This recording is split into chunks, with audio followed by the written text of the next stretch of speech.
All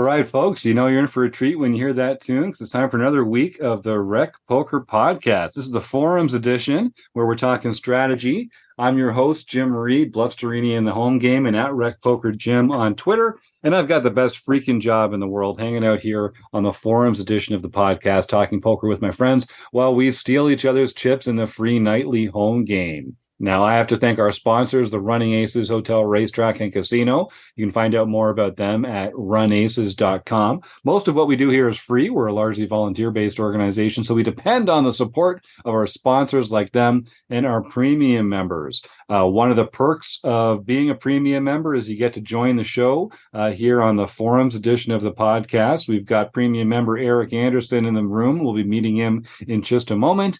But thanks again to Running Aces, and thanks again to all our premium members for their support. For only $15 a month, you can support what we do here at Rec Poker and unlock all the training materials and Zoom events and discussion groups and book studies that are a part of our premium membership. And you can get your first month for only $5 using the code RECPOKER at checkout. So give us a try and show your support and unlock some of this fantastic, amazing training material available to our premium members. Now, they let me host the show on Mondays, but I'm just one man. It takes a group, a gang, a village, a crew to make all the magic happen here at Rec Poker. We call this gang of wizards the Wrecking Crew. And if you want to find out more about me and the rest of the Wrecking Crew, you can go to rec.poker/crew. But just listen up. You're going to meet a few of them right here on the show tonight, starting with producing co-host Chris Jones. I'm Chris Jones. You can find me 5B5 on Twitter or 5x5 in the Poker Stars home game, or leading our monthly strategy segment called The Deep Dive. And I'm Keith Brandt. That's Monkey System, just about everywhere. And I run the Monkeys Off Table Tools segment every month. I'm Rob Washam. You can find me as Rabman50 just about everywhere. And on the first and third Wednesdays of each month, you can find me hosting the book study. And I mentioned we're joined by a longtime premium member, Eric Anderson. Eric, I'm going to put you on the spot. Why don't you tell folks in the audience one of the things that you love about being a Rec Poker premium member, and also where folks can find you either in the home game or on the website? Well, the best place to find me is at eAnderson85 right on rec.poker. And what I like most about being here is I think you learn a lot faster with the team. And this is a very approachable group. I like all you guys. It's a great place to interact. I'm really surprised that more people don't take advantage of it. It's only $15 a month. It's a piece of cake. Cheers. Yeah. Thanks, Eric. Couldn't have said it better myself. And we love it when we get folks like Eric joining us here in the Forums edition of the podcast. It's just, well, like I say, one of the perks. Come check us out for $15 a month. But the Forums edition is based around our free forums. This isn't just for premium members, folks. All it takes is an email address and a smile to come join the Rec Poker community and unlock all the fantastic stuff that we do here for free. So I hope that folks do go and check it out. This forum post is by JonLutsey, longtime member of Rec Poker, and it's about Milestone satellites. It's really just a question about Milestone satellites. John says, I played my first Milestone satellite today at Running Aces and won a seat. They paid 20%, and the bubble got the remainder of the prize pool. We started with 15,000 chips, and when you get to 80K, you won your seat. And so let's talk a little bit about how the Milestone satellite format differs from a typical satellite. So in a typical satellite, up until recently, this is how satellites were run. There was X number of seats available. Let's say there were 10 seats available, and whoever the last 10 players in the tournament won those seats. So you really had to, it didn't matter if you had one chip left or all the chips left. When the bubble burst, everyone won the same prize. And so there's a very established satellite strategy that is maximizing your ability to get into the money. And it really doesn't matter what happens once you get into the money. And the incentives for satellite tournaments are very different from a typical tournament because gaining chips is a lot less important than not losing chips. The Milestone satellite is a new format that's been kind of taking the world by storm over the last year or so. And there are two ways to win a seat or a prize in a Milestone satellite. You can, like the others, just be one of the last remaining players who have not busted yet in the tournament, and then you can win a ticket that way. Or if you hit a certain threshold of chips, a certain milestone, then you also automatically win a seat right then. And so it introduces a new incentive for players to build up a stack, because if they can get to this threshold, this milestone of number of chips, then they don't have to just wait around and fold and try and make the money at the end to do it. So I think it's a fantastic addition because it shakes up kind of the structure of what's otherwise a pretty boring satellite structure. So let's just start right there. So who's kind of heard about the Milestone satellites? Who's got questions? Who's got answers? Chris, you unmuted first. What are your thoughts on this? I have lots of questions, so I'm going to wait to listen to some other people on the panel to talk about the strategy side of this a little bit more. But one of the things that I think that this is the future, and I think that one of the reasons it's the future is because satellites are such a drag. Like I've almost stopped playing them because it's just like you're incentivized to just sit there and stall until somebody makes you stop stalling. And if you're not stalling, you're actually cheating yourself out of and so it just becomes this just drag out, just brutal, like I just it's not a fun experience to play through a satellite. But this actually incentivizes you to play some poker. Now I don't know how much it incentivizes you, and that's what I'd like to sort of get into the conversation around. But there are certainly reasons to to try to do chip accumulation in this format versus the other format, where if you, as like you said, if you have one chip, you get the same seat as somebody who has a million chips. So I'm really excited about the format, but it's not one that I have studied much, and I'd be curious what others think about how we should approach these. Rob, you unmuted first, and then Keith, I think, jump on it. Yeah, I just talking about the format. There's a couple of ways they run these. One way is once you hit that goal, whatever it is, your chips are taken out of play. You win your seat, and the amount of chips over and above what it required to reach are distributed back into the back to everybody else at your table. So in that format, the number of chips you need remains the same. Then they have other formats where all the chips that you earn over and above the amount that you need to get the seat are also taken out of play. In those types of formats, then the number of chips required for the rest of the people are diminished by the amount that you have taken out of play. Now, this one is really weird the way they did it, because if they were doing it the right way, if there's 10 seats left, then to get a seat, you would need 76,500 chips, because that's how many, there was 765,000 chips in play. So they upped it. And not only that, but when somebody was removed from the tournament, they would take that 80,000 plus any that he had over and above that and remove them all, but not change the amount of chips it required to get there. So you need to understand that, because that's going to be very important when you try to figure out the normal strategy in a satellite. Is if you have 75% of the average chip stack when the tournament break, you can stop playing, basically. You're at a point where you don't need to take any more risks. But if that number is very close to that number that you need to actually just win the seat, then that gives you more incentive to keep going for it. But you have to make sure that you understand, because that number of chips required at the end is changing in this format. It's changing as people get to that milestone and take out more chips. All of a sudden, that changes the computation you would need to figure out, can I still earn a seat? So those are all things you need to consider when you're in these milestone satellites. And Rob, just to clarify before we talk to Keith for a second. So in every case, when you win your seat, when you hit that threshold, they take your chips out of play. The only question is, in some formats, do they redistribute the chips that you had above that threshold?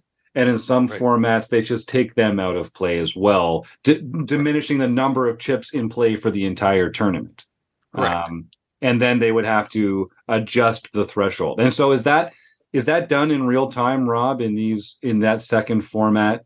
As they remove extra chips, they update, like the player clock, the tournament clock, to say what the new target, the new threshold is, the new milestone is? I would assume so, but I've never played one. So I'm just going by what I've read about those formats and how they work. Yeah. So like I say, this format here, and Keith can talk about it because he's actually played the MSPT milestone satellites before, and they're using that format here at Running Aces. So let's hear from Keith of how he says that they're running them. Okay, one thing I wanted to add to everything that Rob said is that in the two formats, it doesn't sound on the outset like it makes much of a difference to strategy. It makes a lot of difference to strategy depending on the format, because if you're in the format like the WSOP Caribbean they just had, where they only took the milestone out of play and returned the other chips to the other players at your table, the only way you're going to win that satellite is to hit the milestone. There's not going to be a bubble there except for the one that busts out and is the last one to not have 75,000 basically. So whereas in the format in Minnesota, the MSPT, and now the MSPT is running this in their whole series this year. You start with 15K, they take 20%, and if you hit 80K, that's the milestone, and they're going to take all your chips out of play. Yeah, there's going to be a bubble where some people are going to make it and some not at the end. Every time they take somebody out who hits the milestone, the target stack decreases. And when you're playing a regular satellite, you want to get to the target stack so you can shut down. And you can do that in these also. But be careful about the format you're in, because you might not be able to shut down. So that was my question: how close do they make? Is the milestone just something they pick before they know how many players there are, or is the milestone the same as the target stack you want to get to finish out? In the MSPT ones, the milestone is actually higher than what the average chip stack is going to be at the bubble or after the bubble breaks. So that's why there's a possibility there that some players are going to get their seat without ever hitting the milestone. But do they change the milestone as they remove chips? Because the way JonLutsey was talking about it, they didn't. They kept it at 80, and 80 was actually bigger than it should have been to begin with. Yep. So that's interesting. So you need to pay attention to how many chips are left in play, because then that changes that formula we talked about of how many chips are going to be the average chip stack when the bubble breaks. Yep. It sounds to me like if you have the more like where it's a straight milestone, like the Caribbean one you're speaking to, Keith, that's one where you're gonna be incentivized to go for it the whole tournament. Like you just want to hit that number and like that's your goal.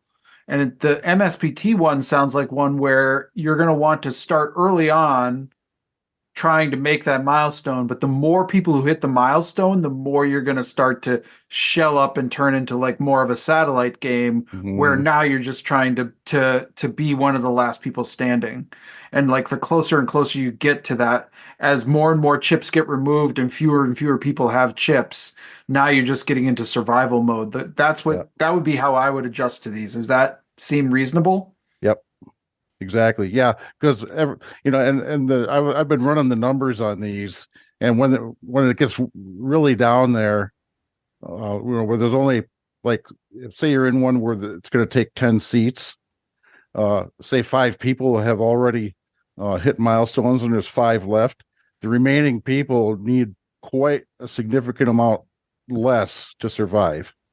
And because there's so much less chips remaining in the tournament, it's going to be harder and harder for anyone to even hit that milestone. Right, they're gonna have to double up from something like 50K or something to hit it.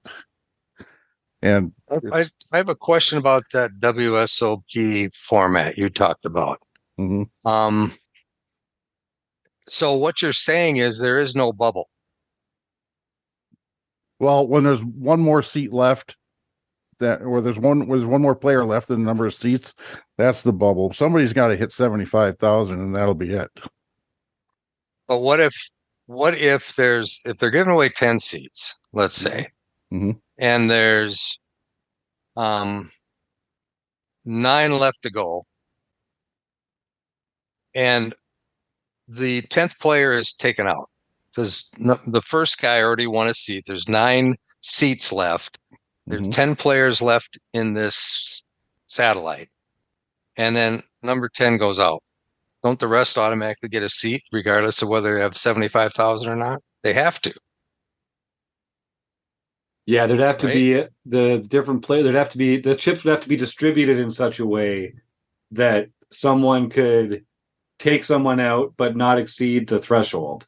Right. Say somebody, the 10th player had like 15,000 chips. This guy had 50,000 chips, and he takes them out. Nobody has 75,000, but there's only 9 seats remaining, and there's 9 players remaining, so they would all get a seat. They don't have to hit the 75,000 to get a seat. But in order for that to happen, there's going to have to already be people that are way over 75,000 because of the total number of chips that are left, and they're out of the tournament. There's no huge actually the math probably works out this way because there are no huge like I was like, but how does that work? What if somebody has 1 million chips, but they can't have 1 million chips because they're gone. They'd be gone. Right. Yep. Yeah. But that means they have to establish the milestone after you've closed registration.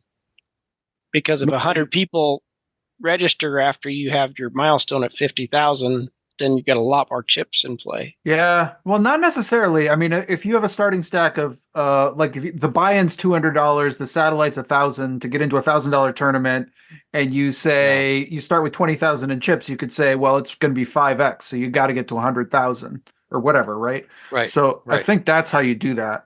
It's one of every 5 or 1 out of every 10 or whatever, rather than. Oh, I see. It's just based on rake. Yeah. And So would you cap the number of entrants based on how many seats you could give away, or would you add seats if people continue to register so that the ratio? The seats would add up the more people who registered. I think that's the only way. Until they max out the number of dealers that can support it. That'd be the only thing to stop it. Yeah, that's right. So it's not. So it's really like the formula's fixed. Where it's just a function of, like what's the multiplier? The number of players divided by the number of seats. Take that number and multiply the starting stack by that number, and that's going to be your milestone. Yep. Okay, that makes sense. I like that. That's what it should be. But then somebody one at Running Aces, it wasn't that way. Yeah, that's kind of weird. Yeah. That is weird. It's kind of a hybrid. Yeah. So I'm kind of thinking it's a hybrid. I said at the beginning, there's 2 different formats. There's the one where you take out the threshold and distribute the remaining chips amongst the players at the table. And there's the one where you remove the extra chips and size down the actual threshold. But it sounds like there's a third one where we actually remove the chips and don't size down the milestone. but you would still size down your own target Right. for what 75% of the average stack at the time that the bubble bursts, which is just a smart way to be thinking about these. Because there are two ways to win these chips still, by hitting the milestone and by being one of the last surviving players in the tournament. So, Keith, do you remember, did they update the number of chips in play as people were taken out? Actually, I haven't played one of those. I was commenting on it because of what I read about it. Yeah. So I don't know what they did. But last year when I played, they did a different kind of milestone last year at MSPT at Aces, where they took the chip leader at each break got his seat and took all his chips, and they were keeping the leaderboard updated with that information. Okay. That's cool. So you can still do your computation to get what chip stack do I need to survive the bubble. Yep. I still remember the conversation I had with the tournament director because I asked him, "Are you going to put the new number of chips up on the leaderboard?" "Oh yeah, because that way you can do your calculation." Right. So he already knew what the strategy was. That must have been John, huh? I don't remember. Was that John Barrow? Probably. Yeah. That guy's the best. Yeah, he is. All right. Well, this was a really good conversation. So I think we at least covered some interesting territory here. JonLutsey does talk about actually a hand that comes up in this tournament, but I think this episode is best served by just having this general conversation about the format. So JonLutsey, thanks for typing in your question into the forums. And if folks are interested in a hand example from a satellite structure like this, you can click on the show notes. I'll make sure to include the link to this post in the show notes, and you can follow along with John and Eric Binkley and Radman50 and Keith Monkey System, a few people that have added some thoughts and some details to sort of flush out this difference in the different milestone satellites and how we might adjust our play accordingly. Keith, and everyone else, is there anything else that we should add before we roll on out of here? Yeah. Darrow Carney, Wrecking Crew guy, wrote another book on milestone satellites. It's actually an addendum to his current satellite book. I don't know if it's been added to the current satellite book. I bought it as the separate book. Yes. It was a short book, like if you $5 or something like that. What he said is if you already own the book, you can download it for free. Yeah. You can download the extra. It's an extra. He calls it an ebook, but it's really just a chapter or two that shows the differences between milestone satellites and the regular satellites. So they're trying to keep up with the game as it changes. Yep. and it was an eye opener to me going over that stuff. How much it changes the way you calculate chance of caching and how ICM affects the big player instead of the smaller players. Yep, I like it. All right, well, thank you so much to JonLutsey for firing that post off. Thank you to Eric, Chris, Rob, and Keith for joining me here in the booth. Thanks to the Running Aces Hotel, Racetrack, and Casino for all their support. And thanks to you, the listeners. Thanks for subscribing to the podcast and listening along. We're big fans of you, too. See you next week on the Rec Poker Podcast.